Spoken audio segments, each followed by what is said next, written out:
Their wedding rings were just for show. Their vows were written down. Their love didn't exist. The most famous weddings in Hollywood's golden age, the ones that made people fall in love and filled fan magazines for decades, were complicated productions planned, directed, and enforced by studio executives who didn't see their stars as people with hearts but as assets that could bring in money. Hollywood's darkest secret was hidden behind those perfect wedding pictures and romantic premieres. These weddings were all fake and were meant to keep secrets hidden, get extra attention, and lock up stars in gilded cages of lies. We're going to blow apart the biggest love lie Hollywood has ever told and show the broken lives that were left bleeding behind the scenes. This is not another story about a famous person. It's not just that these weddings were fake that will shock you. It was a cruel machine that made them and the mental torture they caused stars who were stuck inside them. Gay actors were forced to marry partners chosen by the company, and actresses were paired with leading men to keep rumors about their personal lives from spreading.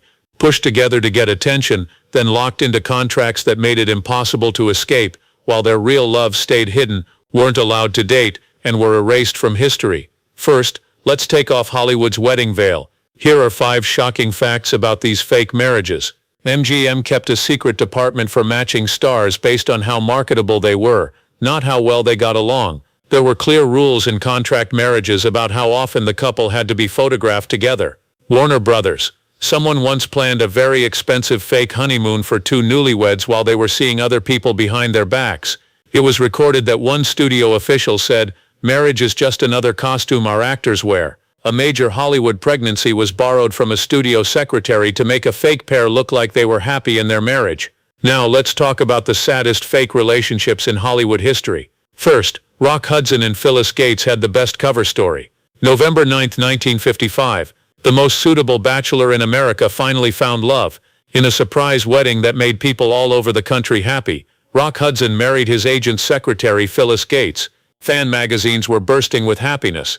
The wedding pictures showed a handsome pair who was very happy. Hudson told the press, "I've never been happier in my life." After 3 years they quietly split up. A short marriage but nothing out of the ordinary for Hollywood. What is real? From the chance meeting to the emotional wedding vows, everything was planned out. It was like being cast in a movie that no one would ever see. Gates wrote in her autobiography later on, "We had to live it every day though." With his strong good looks and manly charm in movies like Magnificent Obsession, he made a lot of money at the box office. Besides that, he was gay at a time when that would have ended his career right away. Around the middle of 1955, the comments were getting worse. Confidential magazine was working on an exposé. The bosses at Universal were freaking out. Henry Wilson shows up. He is Hudson's agent and a powerful Hollywood fixer who needs to keep his own secrets safe. Wilson did not suggest getting married. He built one with military precision. Phyllis Gates, his secretary, became the bride without meaning to be. Wilson told her that Hudson really cared about her and reassured her that Gates knew what the plan was really for. The full story wasn't given to either of them. By Universal's public relations team, they chose the location, made the guest list, and placed cameras so that the event would get the most media attention. Even the honeymoon went through places that were picked for their ability to get attention, not for their privacy. Behind closed doors, things were not at all like they looked in the pictures. From the beginning, Hudson and Gates kept their beds separate. Hudson kept having secret relationships with men by using complicated security measures and code systems that were made by friends he could trust. Gates slowly came to terms with the fact that she had been cast in a part she didn't want, was living with a stranger who said he was my husband. She wrote, "Hearing him whisper to someone on the phone some nights made me feel like I wasn't alone. I was erased." Wilson decided the marriage had served its purpose when Confidential magazine finally stopped bothering him and Hudson's job looked stable enough to handle small scandals. Gates was offered a settlement to leave the studio quietly, and lawyers were writing up an agreement with lifetime privacy terms. The amount of human damage was huge. Hudson later told close friends that the years of his fake marriage were the darkest of his life because he had to hide who he really was while keeping up an exhausting front. Gates spent decades dealing with the hurt she felt when she was cast in a part she hadn't agreed to play. Hudson continued to have a split personality until he died in 1985 from effects from AIDS. Friends said that in his last days he told them one deep sorrow. Number 2, Barbara Stanwyck and Robert Taylor. Ease of doing business. "We're getting married soon." In early 1939, Barbara Stanwyck told Robert Taylor the truth over lunch at the MGM commissary. Taylor almost choked on his coffee. "Please excuse me," Stanwyck moved a deal across the table. The fourth line on page 17. "We're in love," the studio said. When Stanwyck and Taylor got married later that year, Fan magazine said it was the most beautiful wedding in Hollywood history. Both were at the top of their fields. They are the tough-talking boss and meeting lady of Stella Dallas, and he is the good-looking hero of Waterloo Bridge. Their wedding was all over the news, and MGM's publicity staff sent sweet pictures to people all over the country. The marriage lasted 12 years before it ended in divorce. By Hollywood standards, it looked like a success, but new studio records show a different story. Their whole connection was a business deal between MGM and them to help both stars' public relations. The relationship with Stanwyck Taylor was our best public relations match. It is said that Louis B. Mayer showed studio leaders a plan for how these things should work. Realistically, this famous union was based on very little. MGM had trouble with PR for both stars. Stanwyck had contracts with other companies, but she often worked at MGM and had to deal with rumors that she was having close relationships with women, especially writer Joe Trent. While this was going on, Taylor was the subject of rumors about his crazy parties and affairs with both women and men. The executives at MGM came up with the idea of putting them together in a relationship that would be good for both of their jobs and stop any annoying rumors. Studio memos make it clear what the business goals of the agreement are. Pairing Taylor-Stanwyck takes into account ongoing press risks for both parties while making a marketable couple for future projects they will work on together. Both people in this marriage agreed to it, which is different from many studio-arranged weddings. Even though they weren't dating, they kept up a friendship and professional respect that helped the public show seem real. The publicity staff at MGM made up the whole romance story from scratch. They made up a story about how they met. They had been dating for years and put together fake dating photos and stories in gossip magazines to keep people interested in their growing love. The wedding itself was a masterpiece of Hollywood production. It looked like a small ceremony, but there were more press staffers there than guests. In the background, the setup worked like a well-oiled machine. Recently made public contracts show that both stars got big bonuses for keeping the marriage together, along with strict rules about making public appearances and getting regular photo chances. There were even rules in the deal about how to handle questions about children. They would say they wanted to have children, but their busy work schedules kept them from doing so. The way they actually lived together was practical and different. They each had their own home where they lived their real lives, and they shared a home that they mostly used for parties and press photos. Journalists who were nice to the studio were shown around this house, which MGM's design team had carefully made to look like it was lived in and personal. Over time, a former MGM press agent said that the set decorator put the cups in the sink. The pictures of them having breakfast were taken on a set. This case is especially interesting because it shows how two strong-willed stars changed an agreement made by the company to suit their own needs. Basically, Stanwyck and Taylor were in charge of their fake marriage. They set limits that kept their private lives safe while still keeping their end of the deal. A friend of Taylor's remembered how Barbara ran their marriage like a business, had meetings every 3 months to talk about appearances, photo ops, and what to say in interviews. Because no one was hiding what it was likely the most honest marriage in Hollywood. When they got divorced in 1951, MGM changed the story again to make the split seem friendly and adult. This kept both stars' good reputations while freeing them from an arrangement that had served its purpose. Stanwyck never got married again after the split. He kept his private life very quiet and had close relationships with women that no one else knew about. Taylor married actress Ursula Tease and lived a more normal family life, which is what MGM always thought looked best with his image. Their story shows how, in the tough studio system, smart stars could sometimes use even fake marriages to their benefit, pretending to be someone else in public while hiding who they really were when no one was around. Third, the company made a family with Judy Garland and Vincente Minnelli.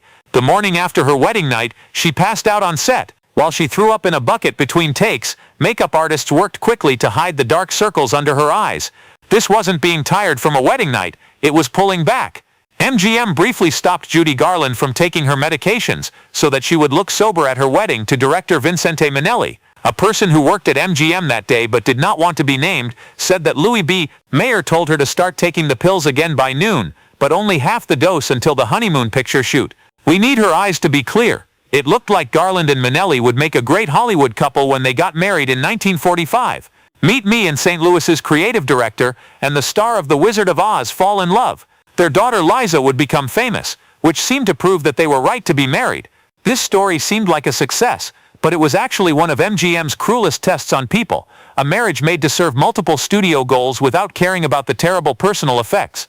The Garland-Minnelli deal was meant to fix two issues with a single agreement. Later, a former MGM official said it almost destroyed both of them. By 1945, both stars were giving MGM a lot of trouble. Garland had a lot of ability, but she was becoming more unstable and having trouble with the studio. Minnelli was brilliant, but in different ways she was dangerous. In traditional America after World War II, his sexuality made people look twice. His visual style was changing the way MGM shows were made, but his personal life could turn against him. B. Mayer saw that he could solve both issues with a single answer. The cold calculation is shown in studio records. Garland's instability problems are fixed by marriage, and Minnelli's normalization makes a stable family unit with a lot of publicity value. Their wedding day was a great reflection of how horrible things really were. While cameras caught their happy wedding, Garland was going through such bad withdrawal symptoms that she had to get shots in between picture shoots.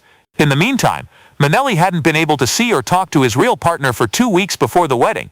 A makeup artist who was there that day said Judy was shaking so badly she could hardly stand. Vicente looked like he was going to his own funeral. Their holiday was only 4 days long. Garland had to go back to work. Behind the glossy front, things quickly fell apart. Even though they became friends, Garland and Minnelli were never meant to be together romantically. Her mental health problems got worse, and Minnelli felt trapped in a situation that made him lose his identity. When their daughter Lisa was born in 1946, things got a little better for a while. Both parents loved their child deeply, which gave the kid a real connection during the fake marriage. What fans never saw was Garland's suicide attempts getting worse, Minnelli having relationships with men while keeping them very secret, and their home turning into a psychological war. In 1951, the deal fell apart because even MGM could no longer keep up the lie. The formal divorce was based on differences in art, but it didn't address the real problem at the heart of the marriage. After many years, Minnelli said something very honest about the agreement. "On those us everything. Pretty houses, pretty shots, and pretty ads. We didn't have the right to be who we were." In fourth place are Cesar Romero and his women who never existed. "Tell me about Cesar, your first wife." What did the reporter ask? It was an open question at the 1966 Batman press junket. Cesar Romero kept his sly smile on while playing the grinning Joker in the hit TV show. Without missing a beat, he started telling sweet stories about Elena, their wedding in Mexico, their holiday in Acapulco, and how they parted ways on good terms. The story was beautiful, full of details, sad, and made up for no reason. Elena did not exist. His second wife, Carmela, and his third wife, Luisa, also didn't. People thought Romero had been married more than once for decades. He never really got married to anyone. Welcome to Hollywood's craziest lie about a romance. There are marriages that only live in the minds of publicists and in fan magazines and press packages. Romero has the most made-up wives of any actor in the history of Hollywood. After the fact, a former publicist for 20th Century Fox said that Romero built his career on sophisticated charm and impeccable style, while being one of Hollywood's most famous Latin lovers from the 1930s to the 1960s. He was also gay, which people in the business knew but kept from the public by making up complicated straight relationships. Instead of forcing Romero into a real arranged marriage like other stars, came up with a more creative idea, a series of private marriages that were said to have happened out of sight of the public. There was a pattern to these made-up ties. Romero got married in secret while shooting in a foreign country. He lived with his new wife for a short time but quietly split up with her when the relationship didn't work out. The most shocking thing was that Fox kept a file of edited wedding pictures of Romero, with different women at fake ceremonies. These pictures were only shown to reliable reporters to support the story. They weren't made public because they wouldn't hold up to public review. Romero himself became a skilled actor by keeping up these lies. Before big interviews, he would read briefing papers made by the press department and try to remember specifics about marriages that never happened. Romero is said to have told a friend, "In a rare unguarded moment late in life, happened extended my career by 40 years. The only bad thing was that I had to remember things about weddings I never went to and people I never met." In a strange way, Romero's relationship with Hollywood's publicity machine was a lot like his most famous part, the crazy laughing Joker. Both were very good at pulling off complex lies that fooled people so well that they never guessed the truth behind the fake smile. The most famous love story that was never told is about Katharine Hepburn and Spencer Tracy. The famous love story between Katharine Hepburn and Spencer Tracy is Hollywood's best love story. A passionate 26-year friendship that lasted even though Tracy wouldn't divorce his ex-wife. Their love for each other through hard times has been praised in books, films, and many retrospectives as the perfect example of lasting love. There's just one catch. The public's idea of the relationship was mostly a studio-made lie that hid a much more complicated truth.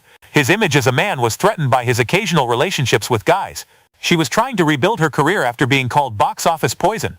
At the same time, she was dealing with her complicated personal life, which included relationships with women, most famously with journalist Laura Harding. MGM came up with a great idea: publicly pair them up, making a love story so interesting that it would hide all the bad facts about either star. Woman of the Year 1942 was their first movie together and was the right way to start this fake romance. Studio publicists spread rumors about how quickly they hit it off, working together with friendly columnists to make the public believe they were dating. The story was carefully put together. Their love was real, but Tracy's Catholic beliefs made things harder because he wouldn't leave his wife Louise. This made-up story served more than one reason. It made sense why they weren't seen together at public events. It made up a sad romantic story that made both of their pictures better. The most important thing was that it hid their real private lives. What breaks the love myth for good? A letter that Hepburn wrote to a close friend in 1942, just as MGM was starting to make the great passion story, was recently found. The studio thinks Tracy and I are deeply in love. It would be funny if it weren't so useful for everyone. Spencer finds it very funny because he hasn't been away from his room for a night in months. I told Louis B. Mayer that I'm okay with going along with it, but I won't disrupt my household to keep up their fiction. The household she was talking about included Harding, who lived nearby and was a part of her daily life for decades. In reality, Tracy and Hepburn were close, but only as friends and occasional lovers. Their relationship was much more complex and open than the devoted couple of Hollywood legend. Tracy had relationships with several men, including a long-term arrangement with a young actor the studio kept under contract mainly to keep him available to Tracy. MGM's publicity department set up complex systems to keep up the fiction. They set up a different gossip line just for Tracy Hepburn stories and were very careful about which reporters got which scoops about their relationship. They even made up stories that Tracy lived at Hepburn's house during his last years. This case shows the studio system's most advanced way of lying. It didn't just hide the truth, it replaced it with a story that is so gripping that it still overshadows reality decades after the studio system has gone away. Sixth on the list is William Haynes, the star who wouldn't play along. Every star from the Golden Age sent a love fiction to the studio. When given an option in 1933, MGM's biggest box office draw did something that had never been done before: get into a studio and set up a marriage, or you'll lose everything. There were 7 words that Louis B. Mayer never said again after William Haynes looked him in the eye. I'm not going to fake a marriage. Get rid of me. Haynes's resistance is the important balance to our other stories because it shows what happened to stars who refused to be in fake marriages and how expensive it was to live a real life in Hollywood during the Golden Age. From 1928 to 1932, Haynes was MGM's biggest male star. He had good looks, a lot of charm, was very famous, and had a string of movies that made a lot of money. Besides that, he had a real loving friendship with Jimmy Shields, who had been his partner since 1926. The couple lived together publicly, went to events together, and were known for never being apart. At first, MGM didn't mind this deal as long as Haynes kept the public's trust and kept making money at the box office. When Haynes was arrested at the YMCA in 1933 for something that could have gone public, the studio's attitude changed a lot. Even though the charges were dropped, the close call scared studio execs. Louis B. Mayer called Haynes into his office and gave him a clear choice: get married to a woman chosen by the company in lavender, or be fired right away.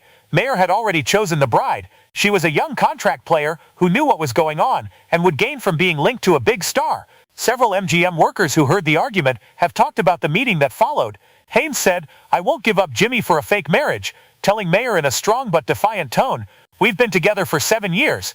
That's more time than most marriages in Hollywood last." The mayor's answer was just as clear: "There will be no more work for you in pictures." He was right.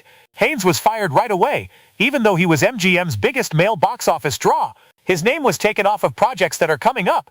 The same day, his dressing room was cleaned out, and an internal memo told the marketing staff to stop promoting his last movie. The blacklisting affected the whole business and worked incredibly well.